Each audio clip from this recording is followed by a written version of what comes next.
What would make you happy for us to think about you? I love when people write me and they say, I played you at my wedding. That song helped me get through cancer. That's what makes me feel good, that I've earned my right to be born. Barbra Streisand is not just a singer or an actress.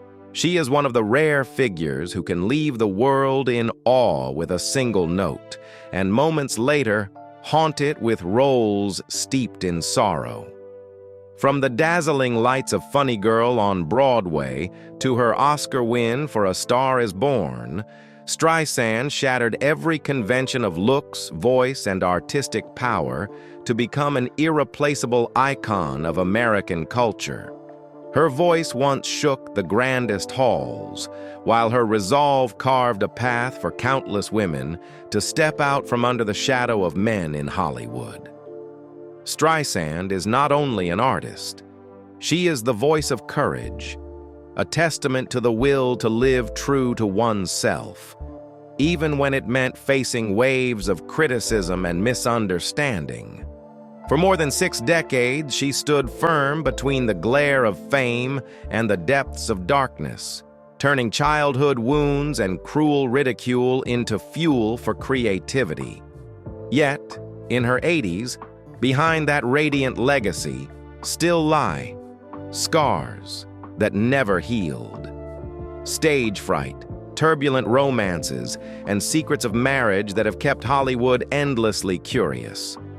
Let us revisit that dazzling yet stormy journey to see why Barbra Streisand is both a legend and a fragile human being beyond belief. Barbra Streisand was born on April 24th, 1942, in Brooklyn, New York, into a family of Jewish immigrants. Her father, Emanuel Streisand, was of Austrian-Polish descent. Her mother, Diana Ida Rosen, came from Russian roots. They carried with them hopes of a better life in America. But that dream quickly fractured. Diana once had a natural soprano voice and a deep passion for music. Yet she was forced to set it all aside to work as a secretary, living with a lingering sense of regret. The true tragedy struck in August 1943 when Barbra was just 1 year old. Her father died suddenly, leaving behind a vast emptiness, both emotional and financial. At only 34, Diana became a widow, struggling to raise 2 children in poverty. In their cramped Brooklyn apartment, Barbra grew up amid constant arguments over money and the gnawing fear of what tomorrow would bring. School offered little refuge. At Erasmus Hall High School, Streisand was often labeled the odd one for her skinny frame, messy hair, and eccentric clothes. Even her drama teacher once dismissed her, saying she lacked stage potential because of her appearance. Ironically, in the same school choir at the time was Neil Diamond, who would later become a musical legend. Unlike Diamond, however, Barbra was remembered only as an awkward misfit, with few friends, retreating early into her own inner world. Life at home was no better. Diana, who never believed her daughter could succeed, urged Barbra to learn secretarial skills for a stable future. Barbra resisted by quietly nurturing her artistic dream, a determination born out of her mother's cold skepticism. Without a rehearsal space, she chose the apartment stairwell. There, the natural echo amplified her voice, and neighbors came to know her as the girl who sang in the stairwell. No one could have imagined that this humble corner would be the first studio of a future legend. When her mother remarried, any hope of finding comfort in a new father figure quickly faded. Her stepfather was not only distant, but cruel. He would point out her flaws, her large nose, her uneven teeth, and sneer, "You'll never be anybody."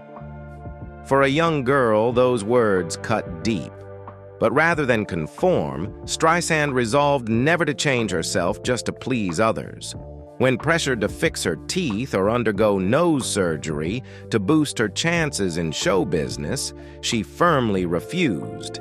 "If I change, I won't be myself anymore." From a childhood of scarcity and judgment, Barbra Streisand forged resilience, turning flaws into a trademark, turning doubt into drive. Those years of being called the odd one in Brooklyn, of singing in a dim stairwell, of enduring cruel remarks, these became the unshakable foundation of a star unlike any other in Hollywood. Despite growing up in poverty and surrounded by constant criticism, Barbra Streisand found an escape: music. It was the rare world where she felt safe and truly heard. By the age of 13, Streisand was already singing at seemingly modest venues: parent-teacher meetings, weddings, summer camps. Yet every time she sang, she not only eased her own loneliness but left others silent with emotion. On December 29, 1955, her mother, though never fully convinced of her daughter's artistic dream, spent $25, a significant sum at the time, to buy an hour of recording at NOLA Recording Studios in New York. There, Barbra recorded 2 songs: "Zing, Went the Strings of My Heart, and You'll Never Know." The record was brought home, and later, "You'll Never Know" appeared in the retrospective box set just for the record in 1991, while "Zing" was never officially released. Still, it marked the first proof that her voice could live beyond the walls of a poor Brooklyn apartment. That same summer, while on vacation with her mother in the Catskills, Streisand recorded 4 more songs with the help of a pianist. Though these recordings were never released, they carried special meaning. It was one of the rare moments when her mother, Diana, was left speechless upon realizing her daughter's voice was truly remarkable. In the following years, Barbra began performing at small clubs, guided by a friend who would become pivotal: Barry Dennen. Dennen encouraged her, recorded her at his Greenwich Village apartment, and even taped her nightclub performances at the Lion and Bonsoir. He also staged and directed her very first nightclub act. From these venues, Streisand experienced, for the first time, enthusiastic applause. A sharp contrast to the doubt she faced at home. Her breakthrough came when she entered a talent competition in Greenwich Village. Still just a teenage girl with no name recognition, she mesmerized the room the moment she began to sing. The audience rose to their feet, and that victory opened the door for Streisand to become a nightclub singer. From then on, she decided to shorten Barbra to Barbra, a strange but unmistakable name. In 1960, she performed for the first time at a gay bar in Manhattan, where she received overwhelming support. In 1961, she signed a contract to perform at the Town and Country Restaurant in Winnipeg, Canada. Critics raved, though even the owner admitted he couldn't understand why a young girl with a voice so far from convention could be so captivating. The major turning point came in 1962, when Streisand landed a small role in I Can Get It For You Wholesale on Broadway. With her unique voice and performance style, she quickly became the most talked-about name of the season. Soon after, Columbia Records signed her, and her debut, the Barbra Streisand album, released in 1963, launched her officially into the ranks of America's most promising vocalists. From the girl mocked for her looks and singing in a stairwell, Streisand had taken her first solid steps toward stardom, and it was only the beginning. From nightclub stages in Greenwich Village, Barbra Streisand stepped onto Broadway with I Can Get It For You Wholesale, 1962. Though it was only a small role, it drew enough attention to land her bigger opportunities. Just 2 years later, Streisand exploded into fame with Funny Girl, 1964. Not long before that, the Barbra Streisand album had already earned her the Grammy for Album of the Year, an exceptionally rare win for a female artist at the time. Few knew that Streisand had hesitated, worrying she was too inexperienced to record an album. But Columbia went ahead anyway. That hesitation, ironically, marked the beginning of a new era.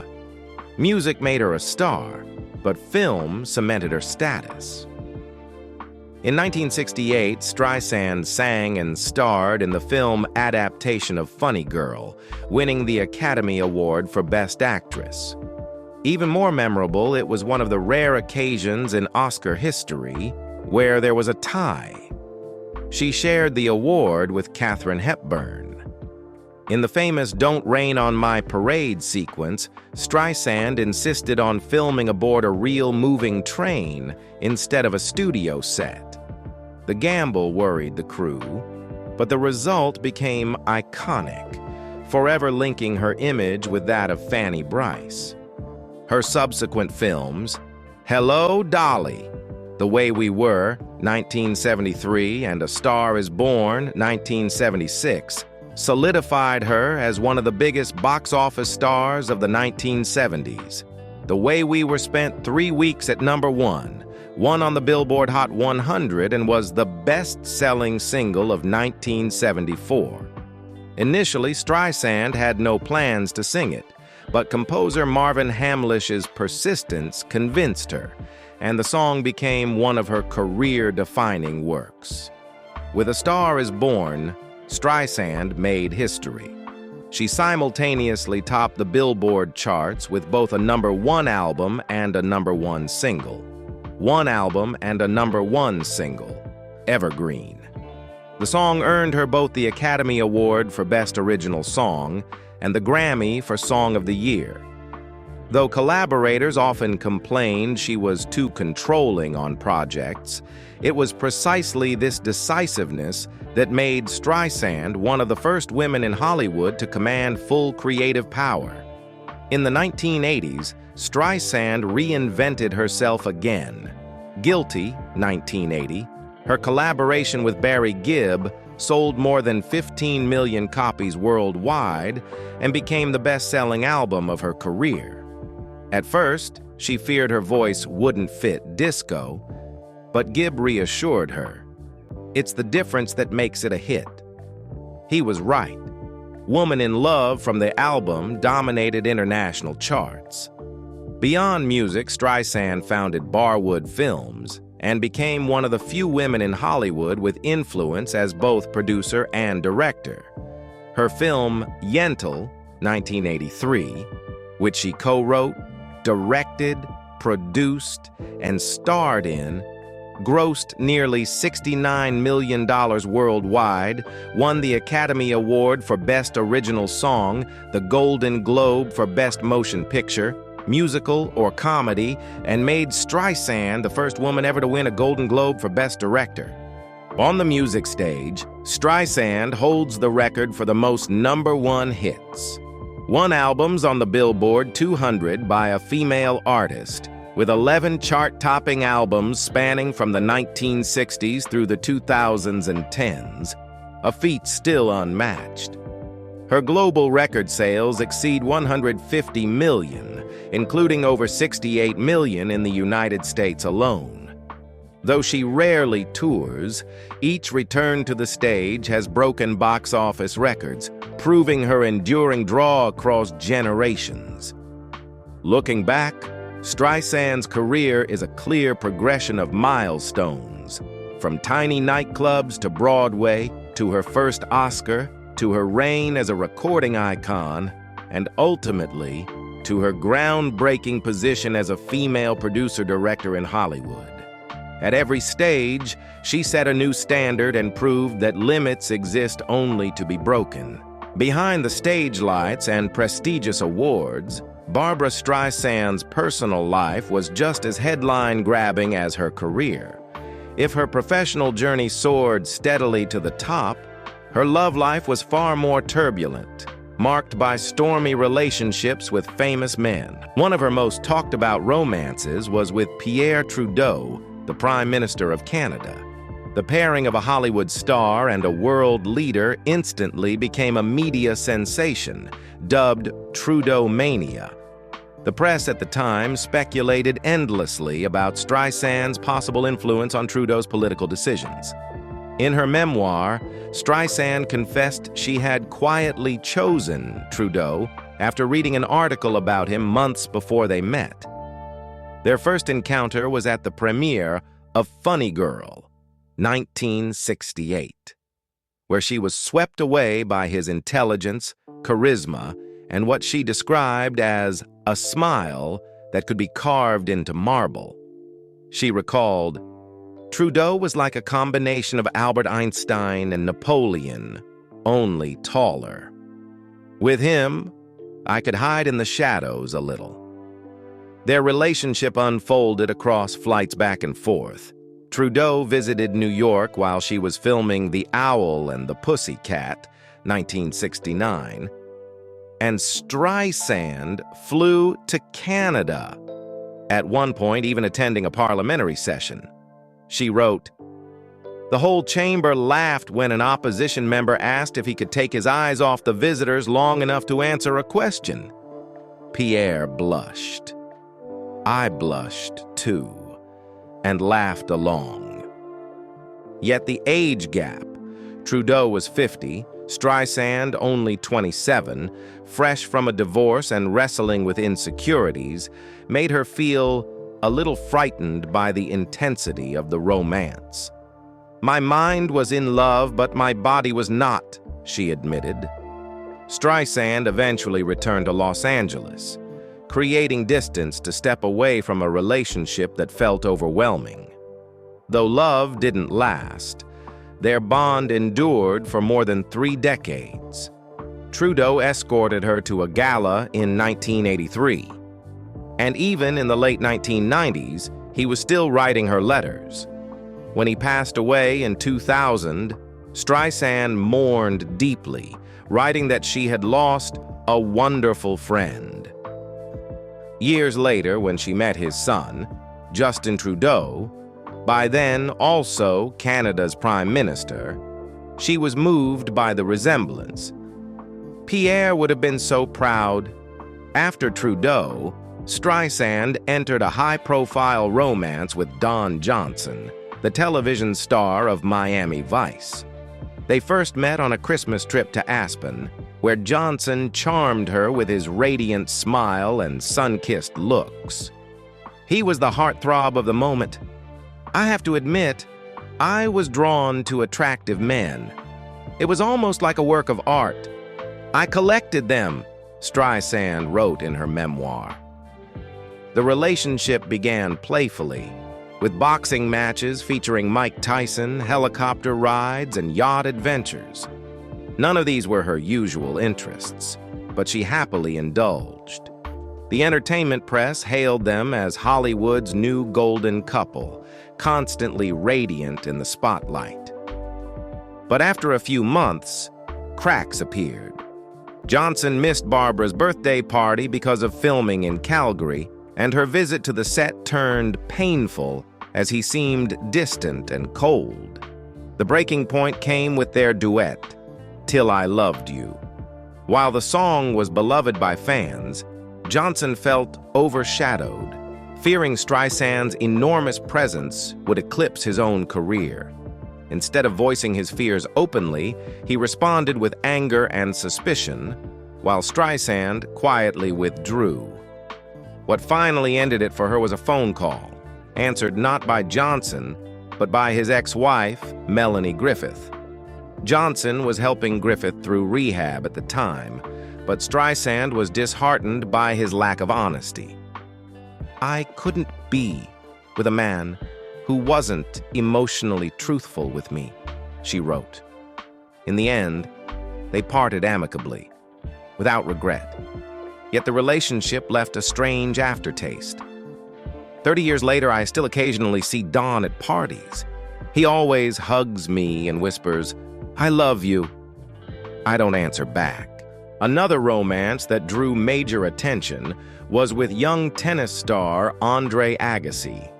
Barbra was 28 years older than him, a gap that fueled endless headlines in the 1990s, with the press speculating about Agassi's true intentions.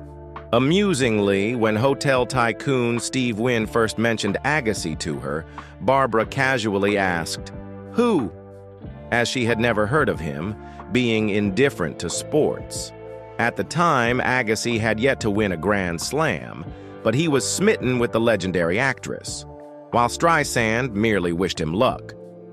Good luck at Wimbledon. Yet his persistence led to a meeting, and soon, a short-lived but dazzling romance. In her memoir, Streisand described the relationship as both fun and completely unexpected. To avoid paparazzi, they even devised outrageous schemes, such as in London, when Agassi's driver smuggled him out of dinner hidden in the trunk of a car. Publicly, they appeared together at major events, but behind the scenes, they worked hard to protect their private bond. The press obsessed over their age difference, but Agassi responded bluntly, "So what if she's 28 years older than me?" He likened dating Streisand to wearing molten lava and insisted that their differences were exactly what made the romance so exciting. Ultimately, the relationship didn't last. Still, Agassi later spoke of Streisand with respect and gratitude, calling it a unique chapter in his personal life, a brief but passionate memory unlike any other romance he had experienced. Beneath the glamorous image of a world-adored star, Streisand carried a deep longing for peace and stability. From an early age, she sought the traditional security of family life, though the path proved anything but easy. In the early 1960s, while still a struggling performer, Streisand lived in a tiny apartment at 1157 3rd Avenue in Manhattan, above a restaurant called Oscar's Salt of the Sea. The cramped space, with rent of only $62 a month, was where she shared her youth with actor Elliot Gould, her fellow performer, and her first great love. From those modest and difficult beginnings, they wrote an important chapter of their lives together. In 1963, at just 21 years old, Barbra married Gould. They quickly became one of the most beloved couples of the 1960s, seen as the perfect union of two rising talents. 3 years later, they welcomed their son, Jason Gould, born in 1966, the strongest bond of their marriage. But behind the seemingly happy facade, cracks soon emerged. In a later interview, Gould admitted the reason for their breakup was that we didn't grow together. As Streisand's career skyrocketed in music and film, she became a global star, while their marriage could no longer sustain its early balance. Gould recalled, "We did great. We had a wonderful life. But then Barbra became more important than the two of us." That statement carried more than nostalgia. It hinted at bitterness. He acknowledged the love they once shared, but also exposed a harsh truth. In Hollywood, fame often outweighs personal commitments. When one partner becomes a star, the spotlight doesn't just consume time and privacy. It can easily turn marriage into the backdrop of a career.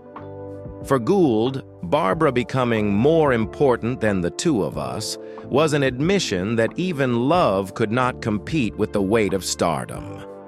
Their 8-year marriage ended in 1971, leaving behind not just a separation, but what Gould described as a brilliant time, something no one else could ever have as we did.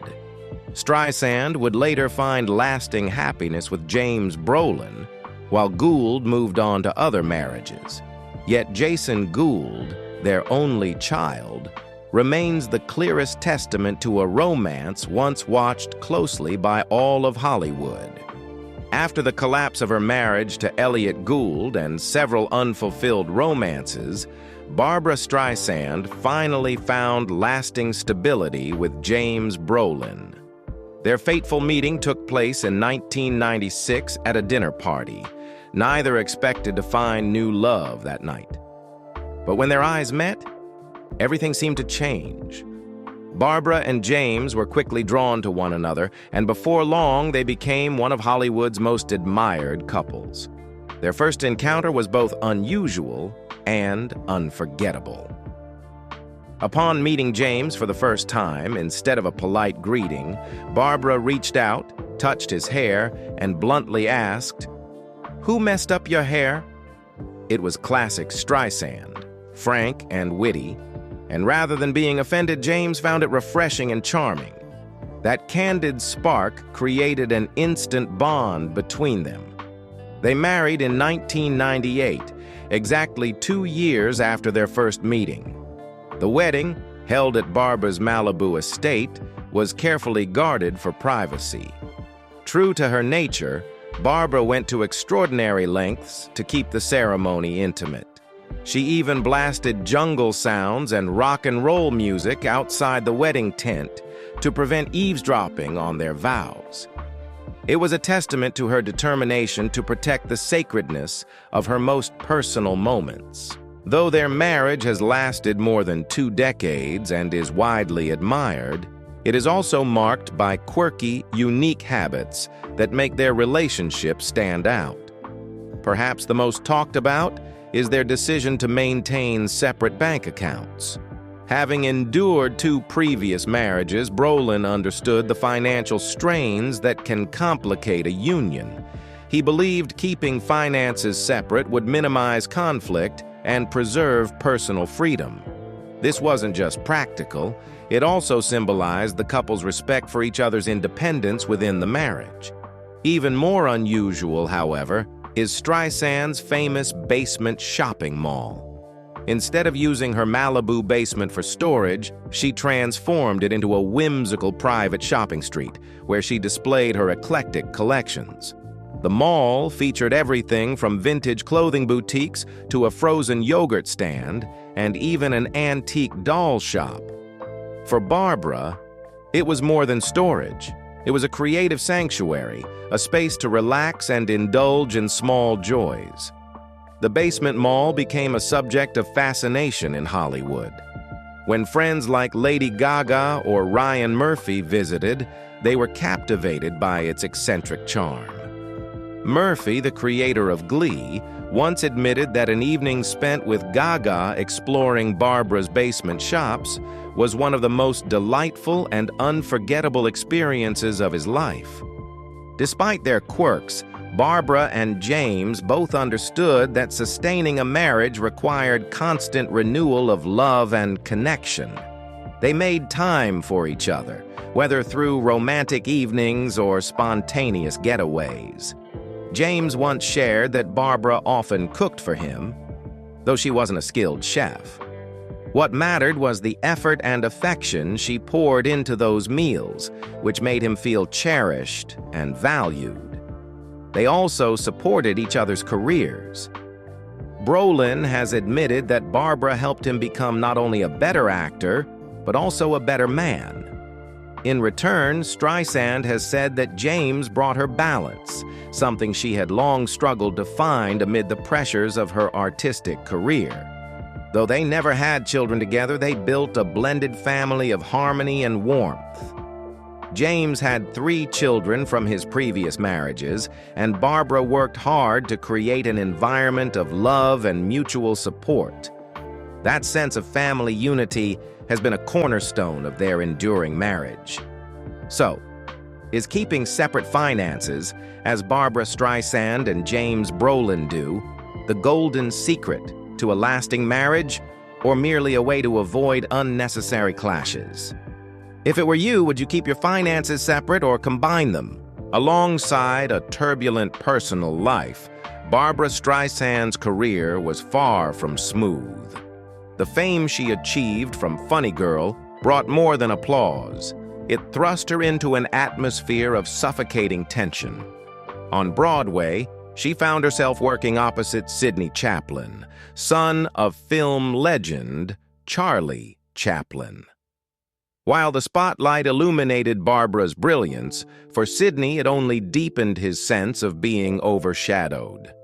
During performances, Chaplin often displayed open irritation, at times even mocking or criticizing Streisand in front of the crew.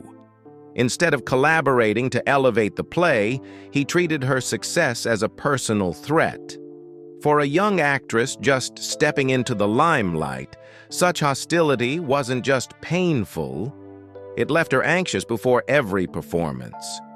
Broadway nights became not only an artistic test, but also a psychological battle. Streisand began suffering from insomnia, fearful that personal conflict might ruin both the production and the fragile reputation she was building. According to accounts from cast members, the tension between the two became an open secret backstage at Funny Girl. It was an early lesson for Streisand. Success on Broadway meant enduring brutal clashes, where talent was tested not only by art, but by survival in a fiercely competitive environment. After Funny Girl, another incident deepened her fears.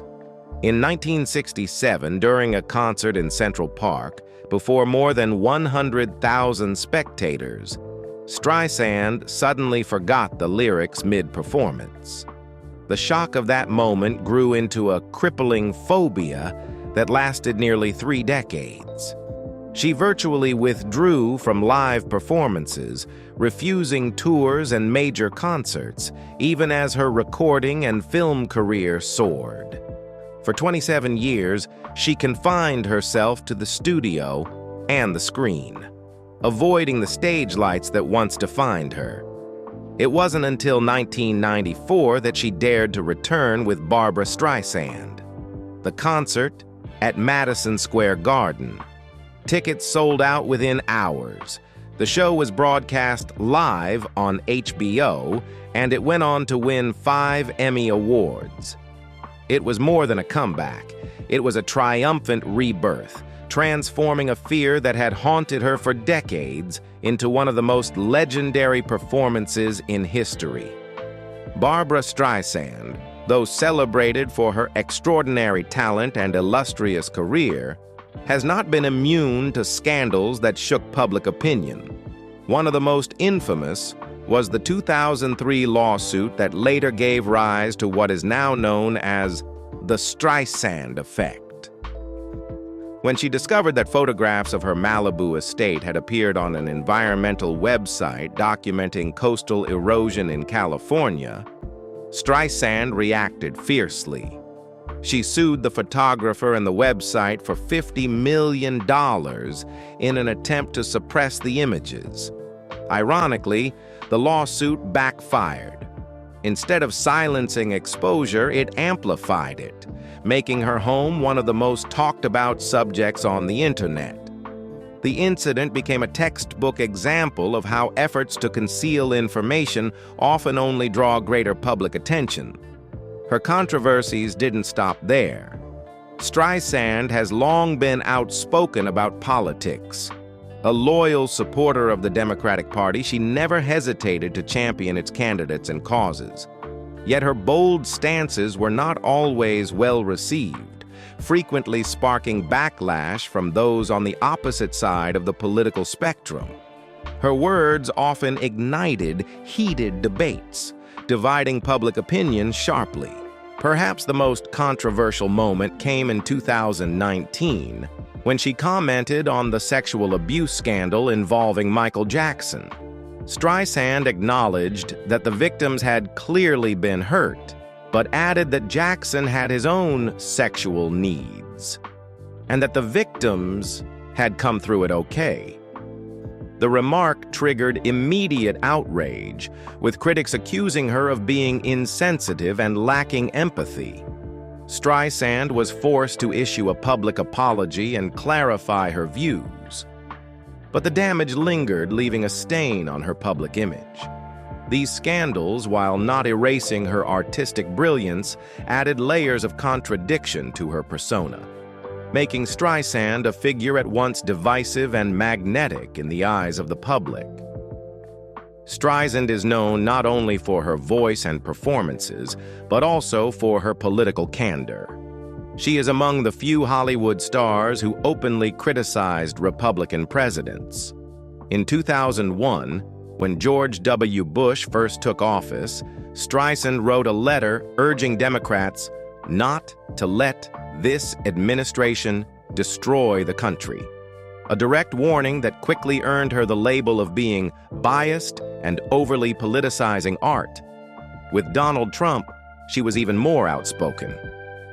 In January 2017, just before his inauguration, she published a lengthy letter on HuffPost, calling him a threat to American democracy for his derogatory remarks about women, immigrants, and the press. In 2018, she released the album Walls, featuring Don't Lie to Me, a direct attack on the Trump administration, condemning dishonesty and urging vigilance.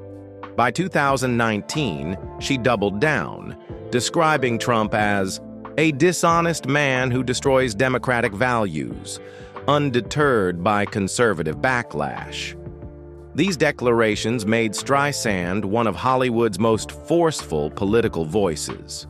At the same time, they often placed her at the center of controversy, a reminder that her career and public image have always walked the thin line between art and politics.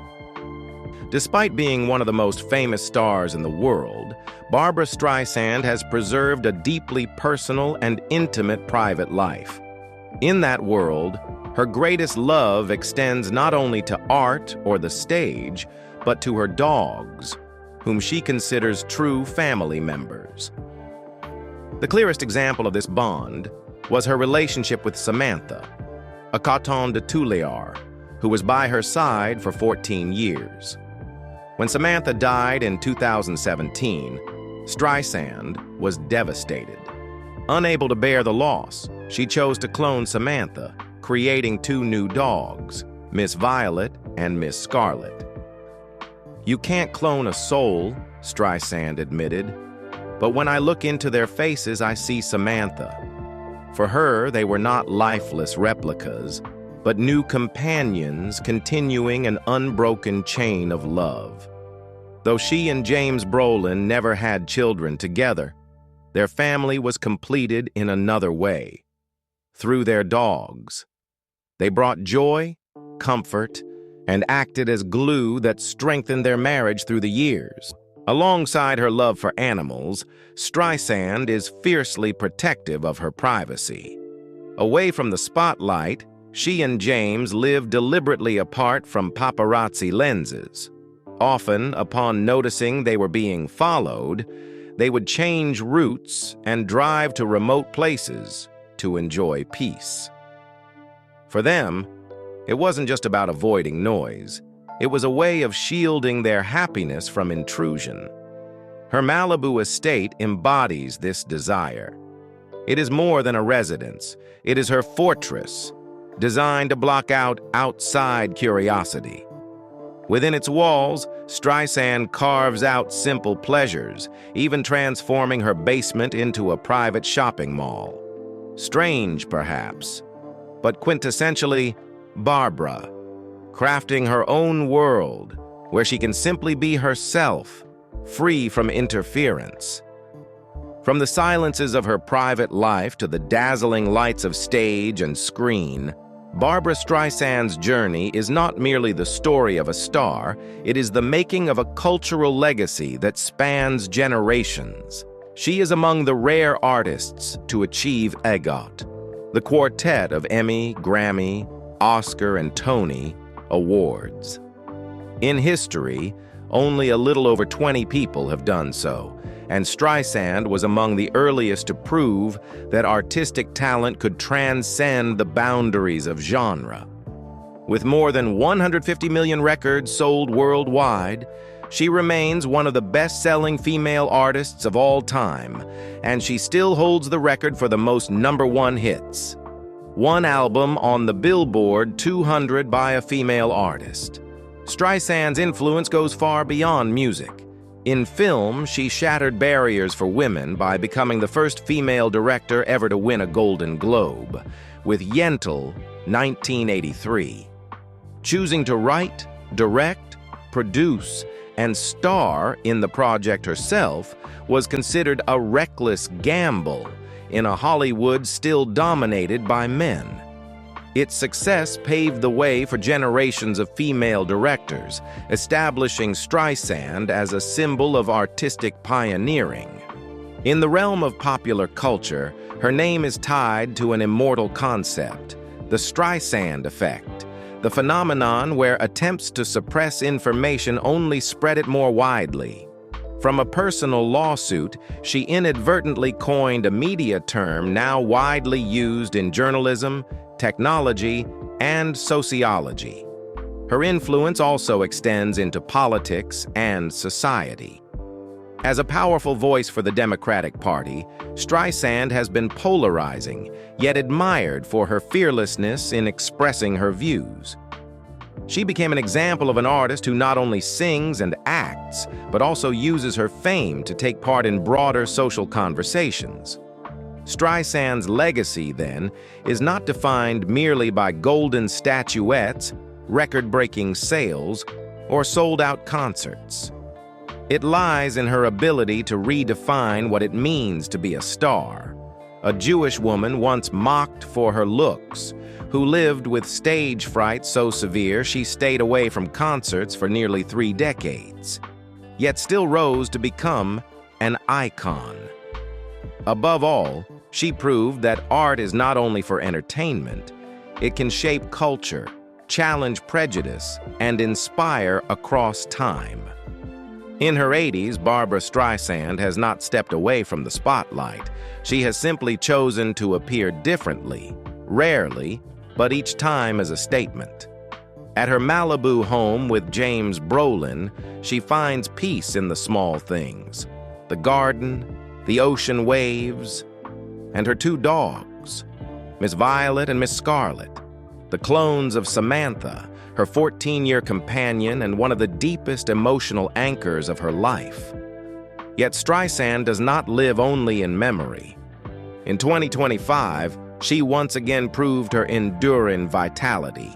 The album, The Secret of Life, Partners Volume 2, released on June 27th, marked her 55th entry into the Billboard Top 40, a record far surpassing any other female artist. Before that, she received the Genesis Prize in 2024 and donated the entire award to funds supporting climate action, women's health, and humanitarian causes. For Streisand, success has never been about polishing her name. It has always carried with it a responsibility to give back. True to her candor, in 2025, Barbra did not hesitate to denounce Donald Trump's anti-immigrant rhetoric, while also speaking openly about Hollywood's gender pay gap, something she herself experienced during Meet the Fockers. Even without chasing fame, Streisand continues to play the role of a voice breaker of silence, inspiring women to speak out, to live authentically. From a voice that once shook Broadway to a conscience that speaks with integrity at 80, Barbra Streisand today proves that greatness does not lie in youth or fleeting fame, but in the ability to keep creating value, inspiring others, and leaving behind a living legacy in the hearts of the public. Barbra Streisand's journey is not just one of records and golden statuettes. It is the journey of a human being, mocked for her looks, trembling under the spotlight, stumbling in love, yet fiercely determined to hold on to her identity. It is her imperfections that make her relatable. Because who among us hasn't wrestled with the gap between dreams and fears, between ambition and heartbreak? In her 80s, Streisand remains living proof that resilience can turn darkness into light, and that sometimes the greatest achievement is not fame, but the right to live authentically. Her story is not only one to admire, but one to reflect upon. What has held us back? And do we have the courage to break through it as Barbra Streisand once did? Now it's your turn to share a thought. Perhaps it's a memory of Streisand's voice, a film that touched you, or simply your feeling after hearing her story. Because maybe in these small exchanges, we will realize that none of us have ever been truly alone in our journey through both light and shadow. And don't forget to subscribe to our channel so you won't miss the next stories of the legends you love.